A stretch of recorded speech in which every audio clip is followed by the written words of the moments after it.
Hey guys, how are you doing? Hope you're doing great and welcome back to another English class with us, Learn and Enjoy. In today's lesson, we're going to talk about manners. You're going to learn some more phrasal verbs and also we're going to have a review on gerunds and infinitives. سلام همگی. امیدوارم حالتون خوب باشه. به درس دیگه از زبان انگلیسی از مجموعه درس‌های Learn and Enjoy با من سحر خوش اومدید. در درس امروز می‌خوایم یک سری جمله در مورد آداب مختلف در اجتماع رو با هم بخونیم، ببینیم که کدومش حالا تو کشوری که شما زندگی می‌کنید یا تو کشوری که اهلش هستید صدق می‌کنه، درست، غلطه. و در این درس یک عالمه دیگه phrasal verb، فعل‌های ترکیبی یا عبارتی رو یاد میگیریم و پس gerund و infinitive رو هم یه مروری روش خواهیم داشت. پس حتما تا پایین این درس با من همراه باشید. But before we start, subscribe our channel and hit the bell to get informed of our latest videos. So, let's get started.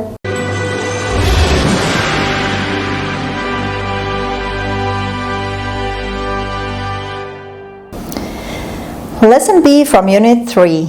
manners. خب اول از همه کلمه manner به معنی آداب هست و در هر فرهنگی، هر کشوری غیر از اون رسم و رسومات، تردیشن ها، یه سری منر هایی وجود داره. آداب و یا اتیکت هم میتونیم بگیم، اتیکت، نحوه برخورد و شیوه رفتاری ما در محیط های خاص که تو فرهنگ های مختلف متفاوت هست. ممکنه یه کاری در یه فرهنگی اوکی باشه انجامش، ممکنه در فرهنگ دیگه اون کار رو گستاخانه و بی‌ادبانه بدونن و اصلا نباید انجام شه.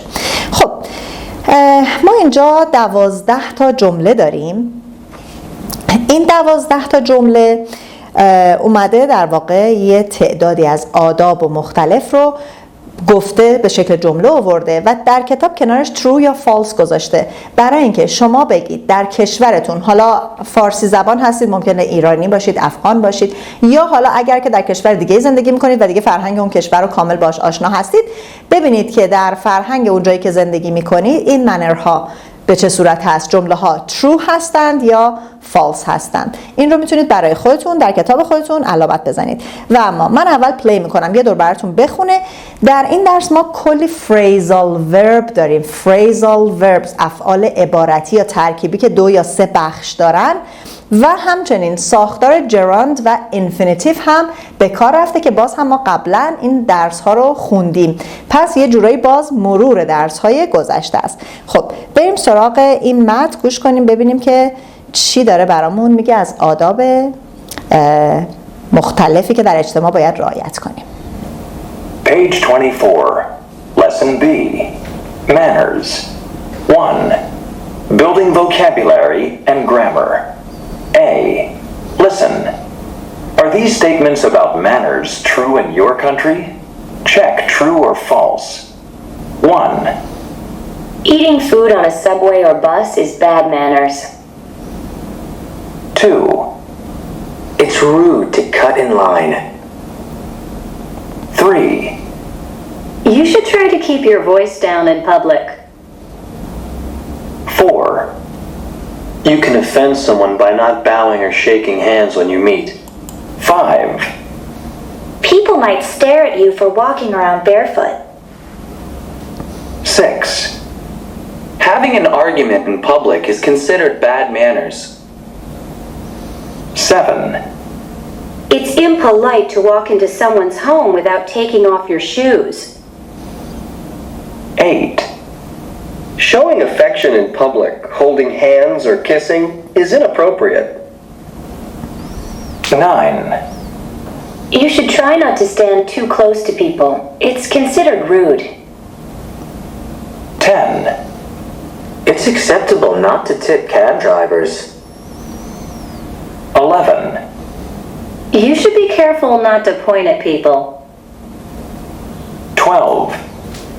It's customary to bargain with street vendors to get something cheaper, but it's not acceptable to do this in a store. خب کدوم یکی از این آداب در کشور شما true صحیح هست اجرا میشه، کدوم false هست، کدوم آداب حالا اجرا نمیشه یا برعکس این جمله صدق میکنه؟ بریم با هم جمله ها رو بخونیم. Number 1, eating food on a subway or bus is bad manners. Subway first of all means underground, metro. خب خوردن غذا در مترو یا اتوبوس جزء آداب بده، جزء رفتارهای بد هست. I don't think it is considered as bad in Iran. Many people eat something everywhere. خب پس برای ما ایرانی ها فکر میکنم این false باشه. و دقت کنید ساختار gerund داریم. Eating food. Here gerund is used as the subject of the sentence. Number 2. It's rude to cut in line. To cut in line means to go in front of people unfairly when it's not your turn. Cut in line یعنی از صف جلو زدن، یعنی بری وسط صف خودتو جا بکنی. خب it's rude to cut in line. Rude means it's impolite, insulting, گستاخانه است، بی‌ادبیه. Of course it is rude. It's true. Number 3. You should try to keep your voice down in public. Keep your voice down.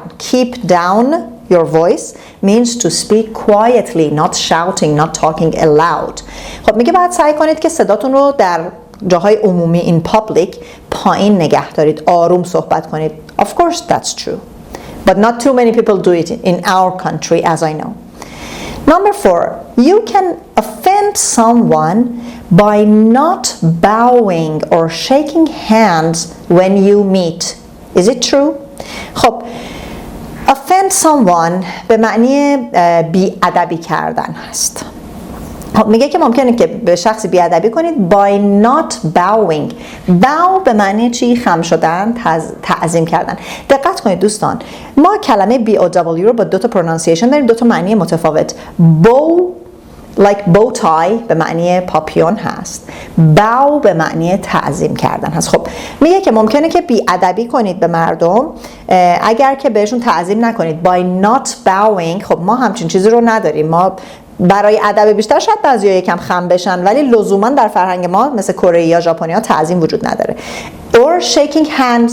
خب تو کشور ایران چون کشور مسلمانی هست معمولا خیلی وقتا آقایون و خانم‌ها دست نمیدن، لزوما هم همه با هم دست نمیدن، شاید هم دیگه رو بغل کنن، شاید جور دیگه greeting انجام بدن. قبلا در مورد greeting هم خوندیم. پس این جمله هم نمیتونه صدق کنه و میتونه false باشه. Number 5. People might stare at you for walking around barefoot. To stare at someone means look at someone for a long time without looking around, without turning around. Stare به معنی زل زدن به کسی، خیره شدن به کسی، یعنی برای مدت طولانی به یکی نگاه می‌کنی بدون اینکه رو تو برگردونی اینور نگاه کنی. خب میگه که people might stare at you. مردم ممکنه بهتون زل بزنن، خیره بشن. For walking around barefoot. Barefoot means without having your shoes on. bare به معنی برهنه است. barefoot یعنی پا برهنه. میگه اگر که پا برهنه راه برید ممکنه مردم بهتون زل بزنن، نگاهتون کنن، یعنی چیز عجیبی باشه. Of course it is. On the street that is true. و اینجا هم ساختار gerund after preposition داریم. for داشتیم پس فعلمون با ing اومد به شکل walking. Number 6. Having an argument in public is considered bad manners. خب having an argument means to fight with someone verbally, orally, talking in loud voice with someone. خب having an argument یعنی جر و بحث کردن، مشاجره کردن. میگه مشاجره کردن در محل‌های عمومی در جمع is considered bad manners، به عنوان آداب بد به حساب میاد. It is considered یعنی اینجوری فرض میشه، اینجوری به حساب میاد. That's true. اصولا درست نیست توی محل عمومی با کسی جر و بحث و مشاجره بکنی. باز اینجا having an argument gerund as the preposition اومده. فعل اول جمله جای ببخشید gerund as the subject. gerundمون به جای فاعل جمله اومده، ing گرفته فعلمون. Number 7. It's impolite to walk into someone's home without taking your shoes off. Take off your shoes, opposite of take off is put on. put on پوشیدن، take off در آوردن، برای کفش و لباس به کار میره. خب میگه که بی‌ادبی impolite, rude, offensive همه اینا معنی بی‌ادبانه و بی‌احترامی است. میگه که این بی‌ادبیه که وارد خونه کسی بشی بدون اینکه کفشتو در بیاری. Of course in Iran it is rude, so the sentence is true. Number 7. Showing affection in public, like holding hands or kissing, is inappropriate. خب اول از همه showing affection. Affection means love. Showing affection یعنی ابراز عشق کردن به یکی. حالا چجوری؟ در جمع in public. By holding hands مثل دست همو گرفتن or kissing یا بوسیدن is inappropriate. Inappropriate is opposite of appropriate, means it is not suitable. It is not considered as good manners. نامناسبه، خوب نیست، پسندیده نیست. خب بوسیدن حالا برای خانم آقا در کشور ما اصولا مناسب نیست در جمع دیگه، یا ابراز عشق کردن، ولی دست همو گرفتن فکر نمی‌کنم خیلی بد باشه. این جمله کمی میانه داره، نمیدونیم true هست یا false برای ما که تو ایران زندگی می‌کنیم. Number 9. You should try not to stand too close to people. It's considered rude.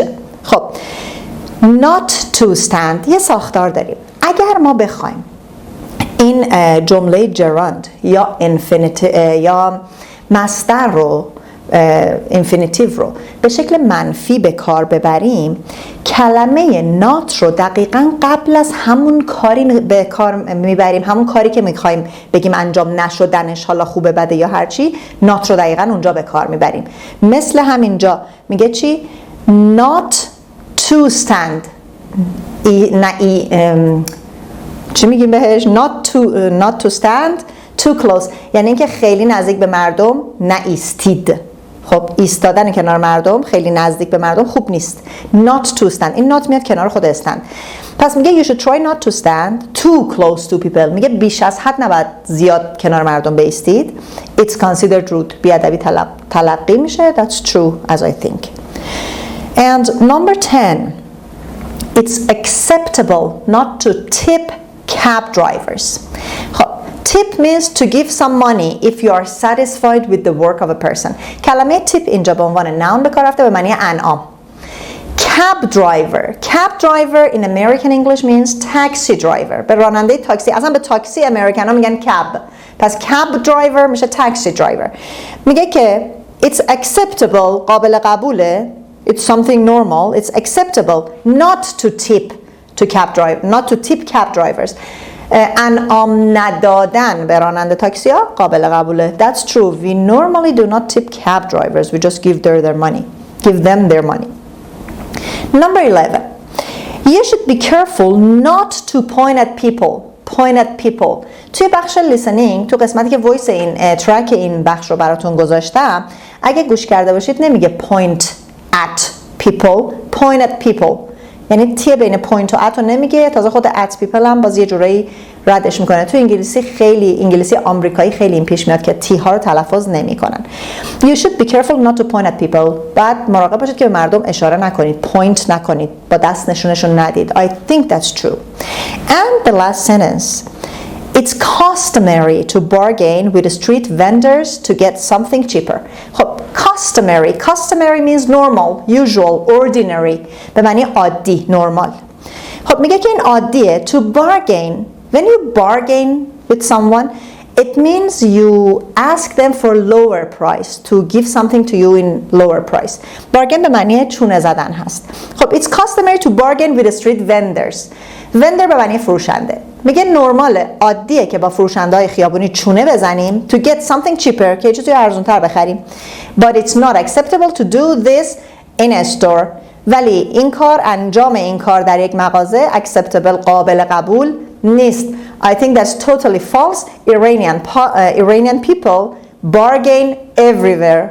ما ایرانی‌ها خصوصا خانم‌ها دوست داریم همه جا چونه بزنیم. خب اینا هم از درس امروز. مطلب گرامریمون gerund بود، infinitive بود. برگردید این درس‌ها رو حتما کامل ببینید و در اون درس‌ها من براتون تمرین نذاشته بودم. اما در این درس تمرین خیلی خوبی داریم.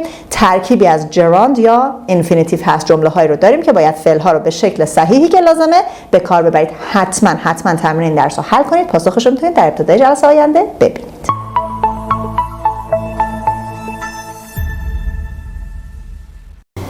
دوستان عزیزم، این درس هم به پایان رسید. امیدوارم که لذت برده باشید. حتما تمرین های این درس رو حل کنید برای اینکه دو مبحث gerund و infinitive رو دیگه کامل یاد بگیرید و بهش مسلط بشید. لطفا فراموش نکنید ما رو در شبکه‌های اجتماعی دیگه هم دنبال کنید. کانال ما رو به دوستاتون معرفی کنید. منتظر لایک ها و کامنت های انرژی بخش شما هستیم.